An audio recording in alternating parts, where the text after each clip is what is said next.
Friends, ఇప్పుడే అందిన వార్త. వైసీపీ గెలుస్తుందని 30 కోట్ల రూపాయలు బెట్టింగ్ పెట్టాడు. చివరికి అతను ఏమయ్యాడు ఏంటి అనేది చూసేద్దాం ఫ్రెండ్స్. వివరాల్లోకి వెళ్ళే ముందు దయచేసి లైక్ చేసి, షేర్ చేసి, సబ్స్క్రైబ్ అయితే చేసి మరిన్ని లేటెస్ట్ అప్డేట్స్ కోసం బెల్ ఐకాన్ అయితే క్లిక్ చేయండి ఫ్రెండ్స్.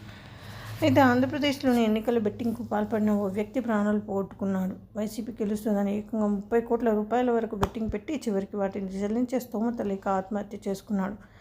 ఇంతకీ అసలేం జరిగిందో తెలియాలంటే ఈ స్టోరీ చదవాల్సిందే. ఏలూరు జిల్లాలోని నూజివీడు మండలం తూర్పు దిగవల్లి గ్రామానికి చెందిన జగ్గవరపు వేణుగోపాల్ రెడ్డి 7వ వార్డు సభ్యునిగా ఉన్నాడు. ఆయన భార్య సర్పంచ్. దంపతులు ఇద్దరు కూడా వైసీపీ మద్దతులారే. అయితే ఇటీవల జరిగిన ఎన్నికల్లో వైసీపీ విజయం సాధిస్తుందనే వేణుగోపాల్ రెడ్డి చుట్టుపక్కల గ్రామాలకు చెందిన వాళ్లతో ఏకంగా 30 కోట్ల రూపాయల వరకు బెట్టింగ్ వేశాడు. ఓట్ల లెక్కింపు రోజున ఊరు విడిచి వెళ్ళాడు. ఎన్నికల్లో వైసీపీ ఘోరంగా ఓడిపోవడంతో మళ్ళీ ఇంటికి రాలేదు. బెట్టింగ్ కట్టిన వారు అతనికి ఫోన్ చేసి కూడా ఎలాంటి స్పందన రాలేదు. జూన్ 7 పందెం కాసిన వారు వేణుగోపాల్ రెడ్డి ఇంటికి వెళ్ళారు. ఎవరూ లేకపోవడంతో తలుపులు పగలగొట్టి ఏసీలు, సోఫాలు, మంచాలు తీసుకెళ్లిపోయారు.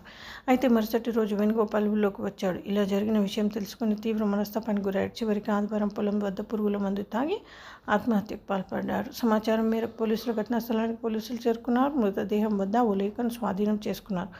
అందులో చింతలపూడి నామవరానికి చెందిన ఓ వ్యక్తి తన మృతికి కారణమంటూ పేర్కొన్నట్లు తెలుస్తోంది. మృతుడి భార్యకు ఫిర్యాదు మేరకు పోలీసులు ఈ వ్యవహారంపై విచారణ జరుపుతున్నారు. ఫ్రెండ్స్, ఈ విధంగా వార్తలు అయితే వస్తున్నాయి. ఇది చాలా విషాదకరమైన ఘటన. ఈ విధంగా చేయడం అయితే చాలా తప్పు కదా ఫ్రెండ్స్. ఫ్యామిలీ కూడా ఉంది కదా.